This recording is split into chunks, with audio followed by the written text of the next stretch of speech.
Hello everyone, कैसे हैं आप सभी। उम्मीद करता हूं सभी स्वस्थ होंगे, ठीक होंगे, आपकी पढ़ाई भी सुचारू रूप से चल रही होगी। प्यारे बच्चों, आज के सेशन में हम लोग कारक पढ़ेंगे और कारक भी कैसे पढ़ेंगे, हम ट्रिक्स के साथ पढ़ेंगे। यानी कोई भी वाक्य दे दे किसी भी प्रकार का, हम लोग तुरंत बता दें कि इसमें सर ये कारक होगा, या कोई समास दे दे, उस समास में पूछे कि इस समास में बताइए कौन सा कारक होगा। यानी कोई समास पद दे दे, जैसे कि मान लो दे दिया आप लोगों को देशभक्ति, कि बताइए इसमें कौन सा समास होगा। तो ऐसे बहुत सारी ट्रिक्स मैं आप लोगों को बताऊंगा, उस ट्रिक्स को आप लोग ध्यान में रखते हुए कारक आप लोग पढ़ सकते हैं, आसानी से समझ सकते हैं। तो प्यारे बच्चों, एक सवाल तो यही पूछा जाता है कि कारक हिंदी में कितने प्रकार के होते हैं। तो ध्यान रखना कितने होते हैं हिंदी में। वर्तमान समय में 8 प्रकार होते हैं। कितने होते हैं? 8 प्रकार के कारक होते हैं। यदि 8 ऑप्शन में नहीं हो बेटा, तो ऑप्शन में ध्यान रखना, जैसे 6, 7, 5, 4 ऐसे हो तो 6 कर देना है आप लोगों को। सर ये क्यों? क्योंकि प्यारे बच्चों, पहले संबंध और संबोधन दोनों कारकों की श्रेणी में नहीं माना जाता था। यानी कि मैंने क्या कहा, यदि ऑप्शन में आप लोगों के पास ऐसे पूछा कारक कितने प्रकार के होते हैं, ऑप्शन में 8 नहीं है, मान लो 4, 5, 6, 7 है, तो आप लोगों को 6 करना है। क्यों? क्योंकि संबंध कारक और संबोधन कारक पहले कारकों की श्रेणी में नहीं गिना जाता था, लेकिन वर्तमान में कारक कितने प्रकार के होते हैं? 8 प्रकार के होते हैं। हाँ, 6 और 8 दोनों हो तो फिर 8 करना ही हम लोगों को। अब देखो, ये 8 कारक है।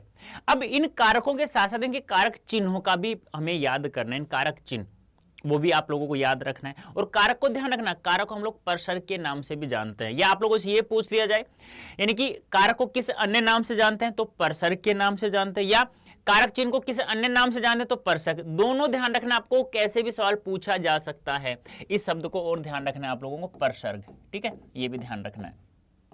अब देखो कैसे याद रखना है, ऐसे जैसे मैं लिख रहा हूं ना, कर्ता ने कर्म को करण से या के द्वारा या द्वारा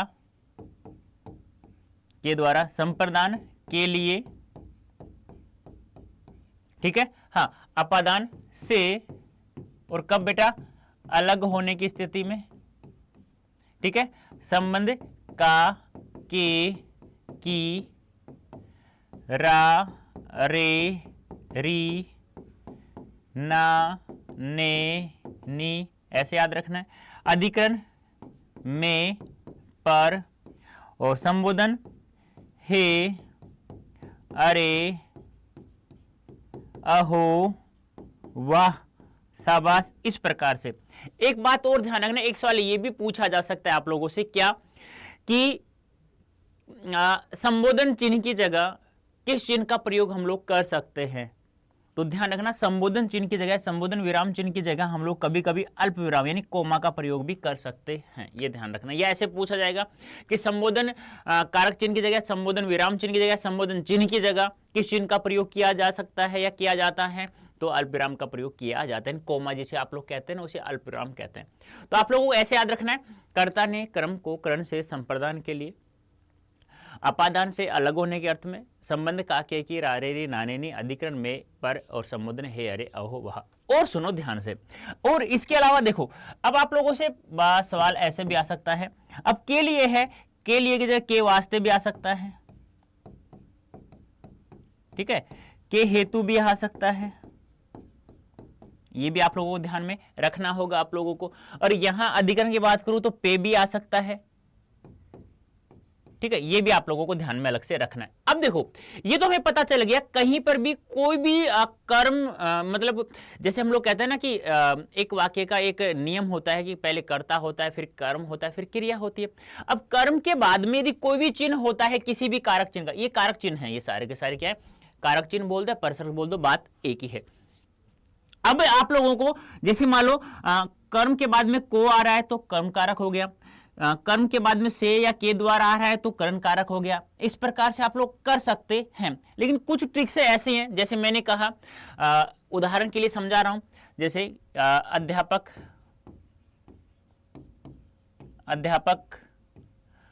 कलम से लिखते हैं, कलम से लिखते हैं। ध्यान से सुनना, ट्रिक्स अब स्टार्ट हो रही है। ये क्या है? कर्ता है, ये क्या है? कर्म है, ये क्या है? क्रिया है। अब देखो, मैंने कहा कर्म के बाद किसका कारक चिन्ह आ रहा है? से। किसका आ रहा है? से। अब वही ट्रिक्स मैं यहां बता रहा हूं, ध्यान से सुना अच्छे से। मैंने कहा करण से, यानी कहीं पर भी किसी भी प्रकार से कोई एक वस्तु किसी दूसरी वस्तु को क्या करे, टच करती हुई दिखाई दे, स्पर्श, यानी टच को क्या कहते हैं, स्पर्श करते हुए दिखाई दे। यानी देखो अध्यापक कलम से लिखते हैं, अध्यापक कलम को टच कर रहा है या नहीं कर रहा, कर रहा है। कहीं पर भी टच करने की स्थिति आ जाए, स्पर्श करने की स्थिति आ जाए, करण कारक कर देना। आई बात समझ में? ध्यान सुनते हैं ना, मैं एक एक कारक बता रहा हूं अलग अलग से, ठीक है। हाँ अब देखो ध्यान से, अब टच करने की स्थिति, स्पर्श करने की स्थिति आ गया, तो पहले हम लोग करण को ही ले लेते हैं, जो जिसका उदाहरण आ जाएगा उसी की हम लोग बात कर लेंगे। स्पर्श करने की, कहीं पर भी हमें दिखाई दे स्पर्श कर रहा है, एक वस्तु को दूसरी वस्तु से स्पर्श हो रहे हैं, तो करण कारक। दूसरी सबसे बड़ी बात, कहीं पर भी अंग विकार आ जाए, अंग विकार के योग में, क्या कहा मैंने, अंग विकार के योग में, यानी कहीं पर भी आप लोगों किसी भी शरीर का कोई अंग विकार हो, आपसे डायरेक्ट से पूछा जा सकता है कि अंग विकार के योग में किस कारक का प्रयोग किया जाता है, तो करण कारक कर देना। जैसे राम पैर से लंगड़ा है, राम आंख से काना है, सोहन की एक उंगली टूटी हुई है, तो ऐसा किसी प्रकार का कोई भी अंग खराब हो कहीं पर भी, तो करण कारक कर देना। अब ध्यान सुनो, कर्म की बात कर लेते हैं। आपको ये तो पता ही होगा कि कहीं पर भी को दिखाई देगा तो आप लोग कर दोगे, लेकिन सबसे बड़ी बात ध्यान रखना, कोई भी निर्जीव वस्तु होती है ना, कोई भी निर्जीव वस्तु, किसी भी प्रकार की कोई निर्जीव वस्तु होती है ना, उसके साथ में कभी भी को का प्रयोग नहीं करते हैं, ध्यान रखना। जैसे मैं बाजार जाऊंगा, मैं बाजार को जाऊंगा, ये गलत हो जाएगा, तो ध्यान रखना, मैंने कहा मैं बाजार गया, देखो कर्ता, कर्म और क्रिया। अब हमेशा ध्यान रखना, कर्म के बाद यदि किसी भी कारक चिन्ह का प्रयोग नहीं किया गया है तो ध्यान रखना 101% वहां पे कर्म कारक होगा। देखो यहां पर कर्म के बाद में से का प्रयोग किया गया, कारक चिन्ह का प्रयोग किया गया, तो वही कारक हो जाएगा जिसका कारक चिन्ह का आ रहा है। अब किसी भी निर्जीव वस्तु के बाद में या कोई भी कर्म है, कहीं कर्ता कर्म क्रिया है, कर्म के बाद में किसी भी प्रकार कोई भी कारक चिन्ह नहीं है, तो वहां पर कर्म कारक कर देना। और एक बहुत अच्छी बात बता रहा हूं, ध्यान सुनना, किसी भी वाक्य में एक मात्रा वाला और आ जाए, कहीं पर भी एक मात्रा वाला और, जिसका अर्थ होता है तरफ या दिशा, दिशा को इंडिकेट कराता है, ठीक है, तरफ, यानी कि वह मेरी ओर देखकर नाचने लगी। और दो मात्रा वाला नहीं बता रहा हूं मैं, ये नहीं है, ये तो एक योजक है जो दो शब्दों या दो वाक्यों को जोड़ता है, लेकिन एक मात्रा वाला और जहां पर भी आ जाता है कर्म कारक कर देना। विद्यालय के दोनों ओर बगीचा है, विद्यालय के चारों ओर सड़क बनी हुई है, और कहीं पर भी आ जाए एक मात्रा वाला कर्म कर देना, ठीक है। आगे देखिए, सबसे इजी क्या है, संप्रदान। संप्रदान क्यों इजी है ये ध्यान रखना, कहीं पर भी हमें क्या दिखाई देगा, के लिए, के वास्ते, ये दिखाई देगा किसी भी कर्म के बाद में, ठीक है। ये हो गया। जैसे मैंने कहा ना, कोई भी समास दे दे, देशभक्ति, देश के लिए भक्ति, घुड़सवार, घोड़े पर सवार, अब पर कहां आता है, अधिकरण में आता है, तो इस प्रकार से हम लोगों को समझना होगा, ठीक है। ये हो गया, बिल्कुल सीधा सा है। अब अपादान सुनो, अपादान में क्या होता है, मैंने कहा से का प्रयोग होता है, लेकिन कब बेटा, अलग होने की स्थिति में, अलग, जैसे पेड़ से पत्ता गिरा, अरे पेड़ से पत्ता गिर गया है, जैसे मान लो ये कलम है, कलम से मैंने ये कैप को अलग कर ली, यानी कि कलम से कैप नीचे गिर गई, यानी कि मेरे हाथ में कलम थी, अब कलम है वो नीचे गिर गई, यानी अध्यापक के हाथ से कलम नीचे गिर गई, या कलम गिर गई, डायरेक्ट ऐसे आ जाए, मतलब किसी जगह पे थी वहां से वो गिर गई, मतलब क्या हो गया, अलग हो गई। देखिए पेड़ से पत्ता गिरा, पेड़ से पत्ता गिर गया, इस प्रकार से अलग हो गया। जैसे कि पिताजी स्कूल से घर गए, मतलब अलग हो गए ना, तो वहां अलग होने की स्थिति में किसका प्रयोग होता है, अपादान का। अब हो सुनो ध्यान से, दो वस्तुओं में तुलना करें, कितनी वस्तुओं में, दो वस्तुओं में तुलना करें, ध्यान सुनना, दो वस्तुओं में क्या हो रही है, तुलना, तुलना करें, और तुलना करें, और किसी एक को श्रेष्ठ बताया जाए, एक को क्या बताया जाए, श्रेष्ठ, तो वहां पर भी अपादान कर देना। जैसे मोहन सोहन से अच्छा है, मोहन सोहन से होशियार है, समझ में आ रहा है ना मैं क्या कह रहा हूं, दो वस्तुओं में तुलना करें, किसी एक को सर्वश्रेष्ठ बताया जाता है, तो प्यारे बच्चों वहां पर अपादान कारक होगा, ये भी ध्यान रखना। दूसरी सबसे बड़ी बात अपादान की, क्या, किसी भी नदी का उद्गम स्थान, उद्गम स्थान जानते हो ना, यानी कि गंगा हिमालय से निकलती है। अरे गंगा कहां से निकल रही है? हिमालय से निकल रही है। किसी भी स्थान से, किसी भी नदी का उद्गम स्थान क्या कर देंगे? अपादान कारक कर देंगे।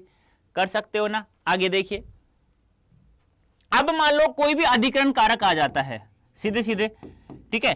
अब वहां मैंने क्या कहा? मैंने ये कहा था, ध्यान रखना ध्यान से, अधिकरण अपादान कारक में मैंने क्या कहा कि दो वस्तुओं में तुलना करते समय सबसे अधिक के योग में। अब अधिकरण कारक में क्या होता है बेटा?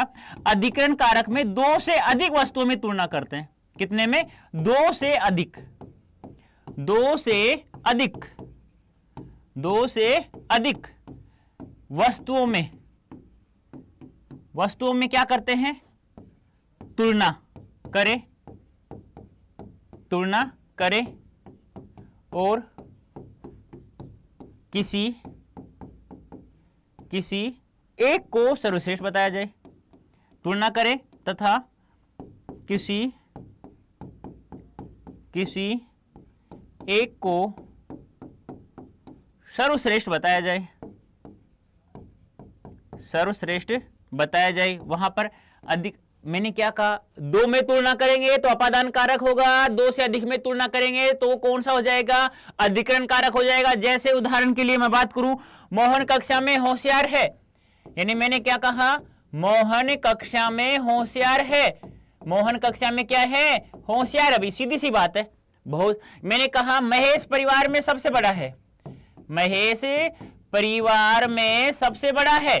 मतलब मैंने क्या कहा? दो से अधिक वस्तुओं में तुलना करेंगे, किसी एक को श्रेष्ठ बताया जाएगा तो वहां पे किसका प्रयोग किया जाएगा? अधिकरण कारक का प्रयोग किया जाएगा। समझ में आई बात? तो ये ट्रिक्स आप लोगों को ध्यान रखनी है। सबसे पहले आप लोगों को क्या याद करना होगा? ये याद करना होगा, कर्ता ने कर्म को करण से संप्रदान के लिए अपादान से अलग होने की स्थिति में संबंध का की रा रही। संबंध में क्या होता है? वह मेरा भाई है, वकील यानी कि पिताजी, कोई भी किसी प्रकार आ जाए, मेरी बहन डॉक्टर है, मेरे माताजी वकील हैं, तो संबंध आपको वहां दिखाई देगा। सबसे सीधा है, छोड़ दो उसको। अधिकरण में क्या होगा? मैं पेपर, जैसे मैंने कहा फूल में सुगंध है, मैंने क्या कहा? फूल में क्या है? सुगंध है, तो मैं आ गया, यानी कबूतर छत पर बैठे हैं। इस प्रकार जैसे मैंने कहा छत से बिल्ली कूद गई, और छत से बिल्ली क्या हो गई? कूद गई है। अब कूद गई, इसका मतलब क्या हो गया? मतलब कहने का तात्पर्य क्या है बेटा? कहने का मतलब यह है कि किसी भी प्रकार का जहां पर भी आप लोगों को ऐसे दिखाई देता है क्या कि हमें ऐसा महसूस हो रहा है कि यार यहां तो अलग होने की स्थिति आ रही है, तो इस प्रकार से हम लोग वहां किस कारक का प्रयोग कर देंगे? किसका प्रयोग कर देंगे? अलग होने के अर्थ में अपादान का। दो वस्तुओं में तुलना करेंगे अपादान, दो से अधिक वस्तुओं में तुलना करेंगे तो अधिकरण। अंग विकार के योग में किसी भी शरीर का कोई अंग खराब बताया जा रहा है वाक्य में, तो क्या कर देंगे वहां पे? करण कारक। हाँ, एक बात ध्यान रखना, लेकिन ऐसे शब्द आ जाता है ना, जन्माद, जन्म से अंधा, जहां पर भी आ जाता है, जन्म से आ जाता है, तो वहां पर हम लोग क्या करेंगे? अपादान कर देंगे। ये भी ध्यान रखना। वह जन्म से अंधा है, जन्म से बात करें, शुरू से उसकी आंखें उसके पास नहीं थी, तो वहां पर हम लोग किस कारक का प्रयोग कर देंगे प्यारे बच्चों? वहां पर हम लोग करेंगे अपादान कारक का। फिर वहां पर हम लोग करण नहीं करेंगे, बिल्कुल। ठीक है, उम्मीद करता हूं आप लोगों को समझ में आ गया होगा। अब समझ में आ गया हो तो इन चीज़ों को अच्छे से ध्यान में रखना है, फिर आप लोग कोई भी सवाल गलत नहीं करेंगे। इसी प्रकार मैं रोजाना कहता हूं, अच्छे से और भी अच्छे से 12th की तैयारी करना चाहते हो, CUT की तैयारी करना चाहते हो, तो इस कूपन कोड का प्रयोग करते हुए आप लोग महापैक में किसी बैच में करते हैं तो आपको मैक्सिमम डिस्काउंट प्राप्त हो जाएगा। तो प्यारे बच्चों, अभी के लिए इतना ही। धन्यवाद, थैंक यू सो मच।